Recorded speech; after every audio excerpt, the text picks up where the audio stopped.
The 7 Central Kitchen aid workers that were killed by Israeli airstrikes seems to be eliciting a lot of outrage. I thought the flower massacre would do it. I thought the droning of those boys would do it. Well, it's not about the people killed. It's about who's involved here. And it's Andres, chef here. That's what I'm saying. Yeah, a fixture of the DC scene. And it reminds me of, is it Upton Sinclair who wrote The Jungle? And he said, I meant to, he was a socialist. He's like, I meant to sort of inspire revolutions. Like, I aim for their heart and I got them in their gut. And that book ended up leading to, like, slaughterhouse condition reform and stuff like that, instead of like a socialist revolution. But this is another dark thing of like, okay, all the people, they can't dine out now without feeling bad about this, because the chefs actually admitted the reality that we've all been facing for months now. And it's also like just as simple as these people look like us. I mean, they're the us, right? Yeah. They're the collective Western us. And the people that were killed are heroes of the highest order that put themselves in harm's way to feed people. I mean, just wonderful human beings that knew they were risking their lives to do this. And one of them is a Canadian American dual citizen. So like the Western governments in theory are supposed to act here, but if this entrenched relationship with the settler colony of Israel seems to take a lot of importance, because there was a Politico piece this morning that Biden is very angry about this, but that he doesn't want to change. The temperature is high right now. Israel policy. Another sort of vague metaphors that we can use to not signify action. This is like the terminology uses almost like unnamed sources talking about a locker room prior to the playoffs, where like there's like a chaotic, it's like tensions are boiling over in the Golden State Warriors locker room, when it's just Biden like cursing at Morning Joe, basically. Right. It's deeply infuriating. And then, you look at, this is the last video taken here by these World Central Kitchen aid workers. And this is Zami Frankum. She was killed by Israel. This is her right before her death. Hey, this is Zami and Chef Olivier. We're at the Jirabala kitchen, and we've got the mise en place. Tell us a little bit about it, Chef Ali. This is the mise en place to cook the rice. So we have all the spices to boil the water, to be ready for the boiling water inside the rice. This is the stir fry with oil, the stir fry onions. We have the spices, and after we stir fry the rice, we add the water. The water is aromatized with these spices, this mix of spices. There is the black lemon, there is some chili, there is the 7 mix of spices, bay leaf, salt, pepper, and tomato paste. Indeed. So this is the beautiful, fragrant, aromatic rice that will be served today from Jirabala Kitchen. Thank you. So she's dead. That is Chef Oliver with her. He's one of the main chefs. He was not among those killed. As a reminder, these aid workers were killed in 3 separate strikes on 3 separate vehicles. So the idea that this is an accident is laughable. In the same way that smearing the UNRWA workers as Hamas terrorists was designed to prevent life-saving food and aid from getting to the Palestinian people by cutting off funding to them, which the U.S. and other Western governments did on the day that the ICJ ruled Israel was plausibly committing genocide. Not a coincidence, obviously. This is the killing, the assassination of these World Central Kitchen workers is designed to make sure that no aid comes in because these international aid organizations are too scared. It's as clear as day to anybody, but John Kirby doesn't seem to agree. This was his response to a question by a reporter at the White House press conference on Tuesday about this, where he said that there was no evidence that they were being deliberately targeted. Right.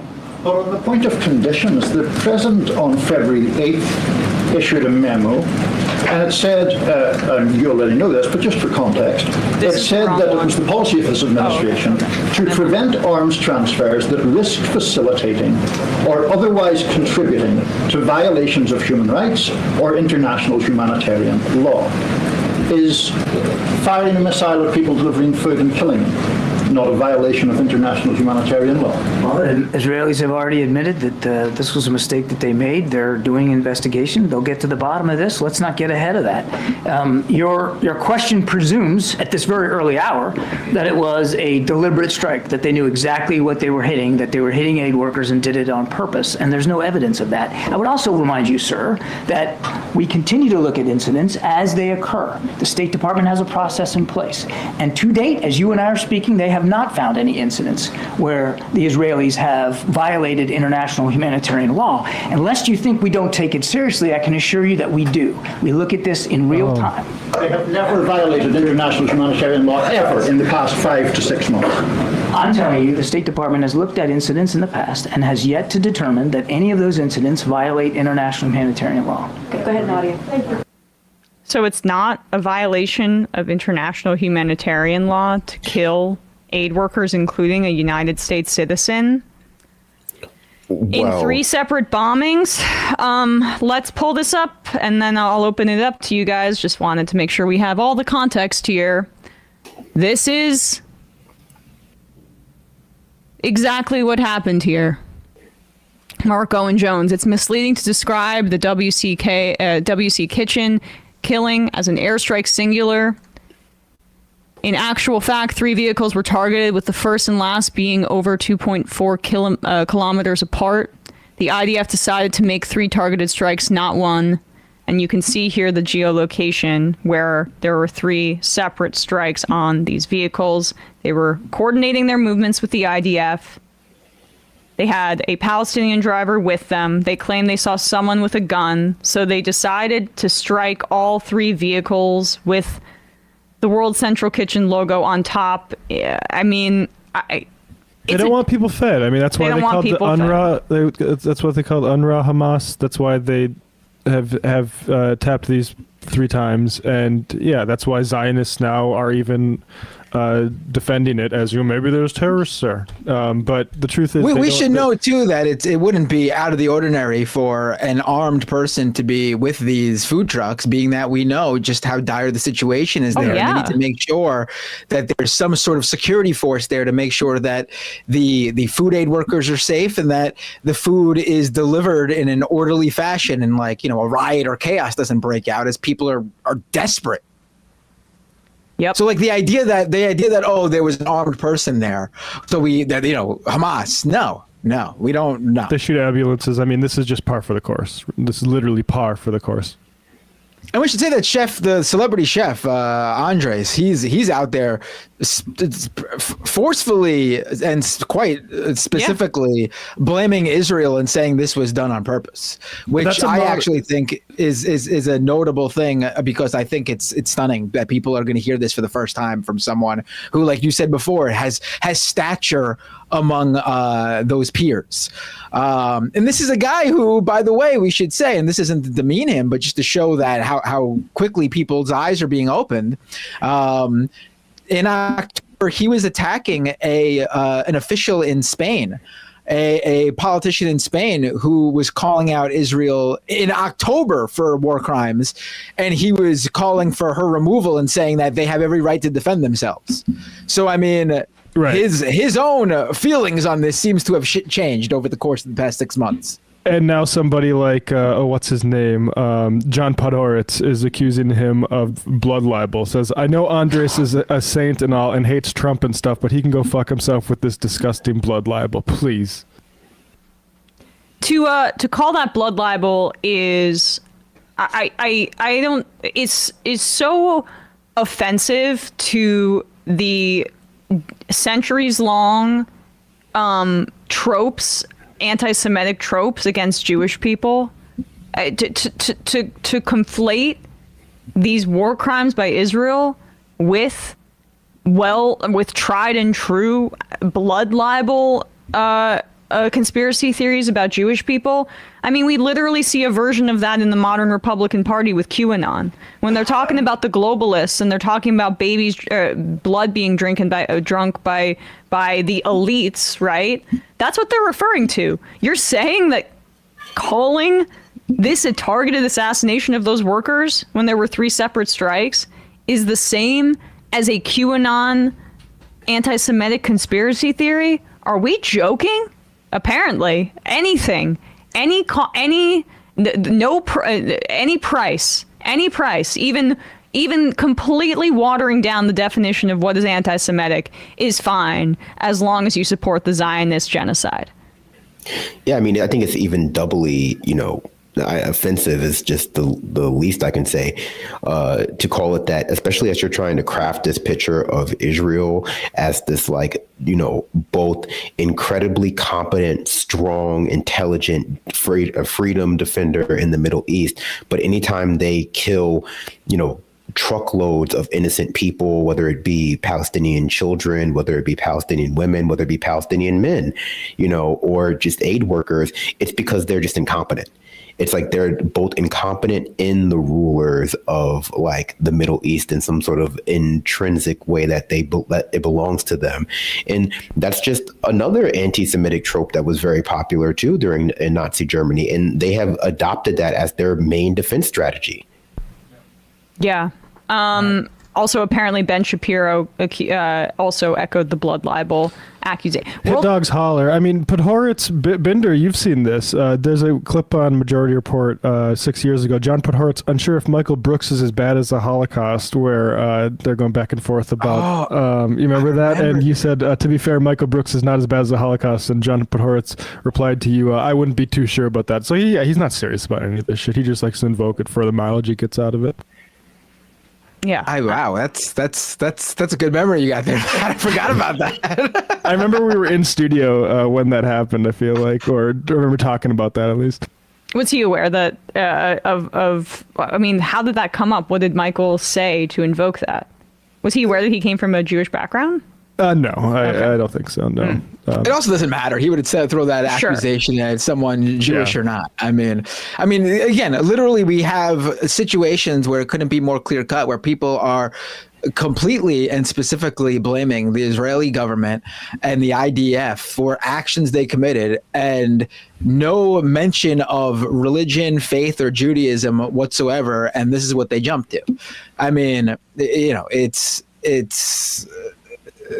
couldn't be easier for them to not do that, because it's not the point being brought up. I mean, the guy literally lost his friends. He brought up, Chef Andres mentioned how that the Australian woman, apparently he was close with, because she was one of the leads of the organization. And in a really sad tweet, he said how he wishes he never met her and didn't start this organization, because that means she would have been alive. She'd be alive right now somewhere else helping people. I mean, people should really understand this. This is an organization that travels all over the world in some of the most dangerous and frankly piss poor conditions possible. And what ended up being their demise, what ended up taking the life of 7 of their workers, Israel. They go where there's a natural disaster, where danger lurks, and they could be targeted too. Yeah. And they get killed by Israel, who apparently did target them. I mean, I put this, Nathan Robinson has this piece, or posted this graph here, sourced from Aid Worker Security Database. And aid worker deaths since 1997, and this is just a quantifiable look at what operating with impunity looks like. Israel's just knocking it out of the park. Aid worker deaths since 1997. Robinson points out Israel has killed more aid workers in the tiny Gaza Strip than have died in all of the countries in the rest of the world combined in any of the last 30 years.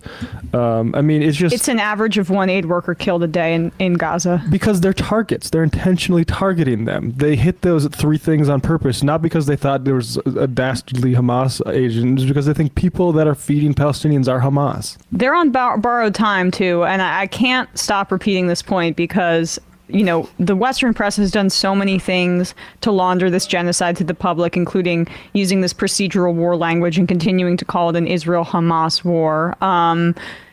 As people are getting their nails done in Tel Aviv, It's a colonial massacre. Yeah, exactly, and a genocide. In pursuit of religious fundamentalism, it's like Right. an ethno state too, which a lot of times we forget because despite calling it the home of all Jews in the world and stuff like that, as a secular nation, we're supporting what is essentially a religious ethno state committing a religious genocide for the purposes of expanding their living space.